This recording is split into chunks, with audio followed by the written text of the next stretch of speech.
Andremo a incontrare questo paziente al domicilio. Lui è un dirigente aziendale di circa 50 anni, è vigile, cosciente, orientato, ha un tumore polmonare e metastasi cerebrali. È probabile che non abbia consapevolezza della prognosi, mentre ne ha della diagnosi, per cui con questo colloquio andrò ad accertare questo particolare. Mi scusi, non ci siamo neanche presentati. Sono Daniela De Marie, sono una delle infermiere dell'equipe. Andrea Pons. Bene, posso chiamarla per nome? Certo, volentieri. Ok, la ringrazio. Le ho chiesto di cambiare stanza perché di là c'era veramente tanta gente e preferivo garantirle un minimo di privacy per questo colloquio. Grazie, ho apprezzato molto. Io sono qui oggi per offrirle uno spazio personale in cui lei possa esprimere i suoi dubbi, le sue preoccupazioni, se ha delle domande da farmi. Ma grazie, in effetti sono ancora un po' frastornato. Immagino. Senta un po', non mi ricordo in che giorno vivo. L'aiuto. Grazie. 15 marzo 2017. Mi dice anche che ora è, per favore? Certo, sono le 14:30. Perfetto, la ringrazio, così inizio a compilare la mia scheda. Non mi ricordo più, cosa le è stato detto sulle sue condizioni di salute? Che la situazione è molto preoccupante. Lei ha già fatto un intervento? No, E cosa avrebbe preferito? in effetti avrei preferito fare un intervento e risolvere il problema radicalmente. Immagino. Senta un po', immagino che abbia già visto diversi specialisti, il chirurgo a questo punto, l'oncologo di sicuro. Ha visto qualcun altro? No, Cosa le hanno detto circa la sua malattia?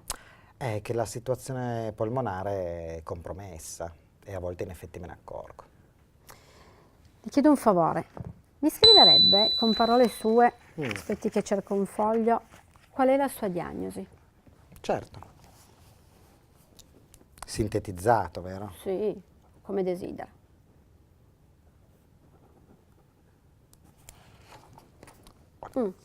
Quindi tumore polmonare, ok. Pensa di aver bisogno di ulteriori informazioni rispetto a quello che già gli è stato detto per comprendere meglio la sua malattia?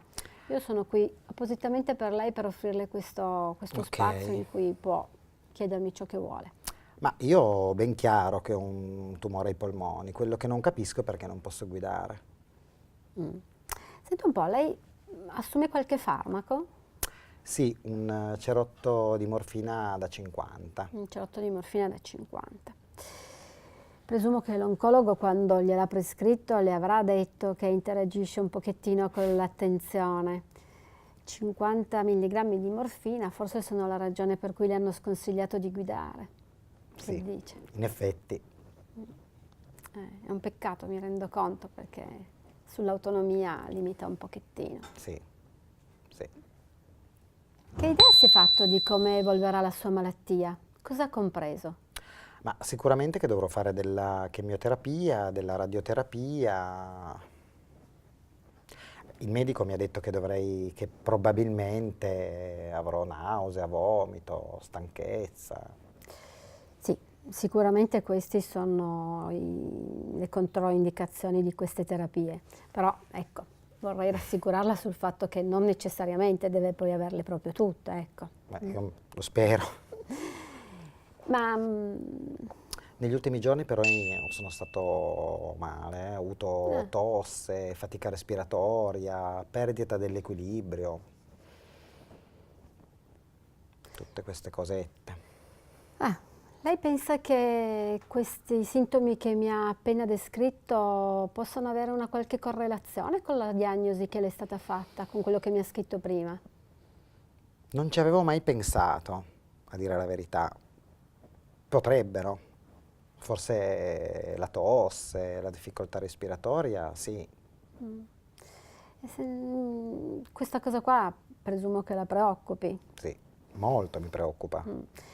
Ha dei timori rispetto alla sua malattia? Ma la parola tumore mi ha sempre spaventato molto, ma io sono combattivo, poi con le armi che ha oggi la medicina ce la farò a guarire. Direi che il suo approccio alla malattia è sicuramente positivo. Io punterei di più sul stare qui ed ora però adesso, ok? Nel senso di facciamo in modo che i sintomi che ci saranno, se ci saranno, li potremo compensare con i farmaci, con tutto quello che è, e che lei non abbia proprio da soffrire. Che ne dice? Le sembra un buon programma? Direi ottimo. Ok. Grazie. Allora, scrivo soltanto quello che ci siamo detti anche per i colleghi che la incontreranno dopo di me. Quindi al momento non ci sono sintomi, lei sta bene. Ok. Va bene, io la lascio, ci Grazie. vediamo prossimamente, verrò di nuovo a trovarla, le sistemo un pochino le cose in modo che sia comodo. Ah sì, grazie. Vabbè, ma ce la faccio. Così non deve neanche Muovermi faticare. troppo. Arrivederci, Andrea. grazie. Piacere. Dal colloquio che ho appena effettuato è emerso che Andrea è consapevole della diagnosi, ma effettivamente non è assolutamente consapevole della sua prognosi.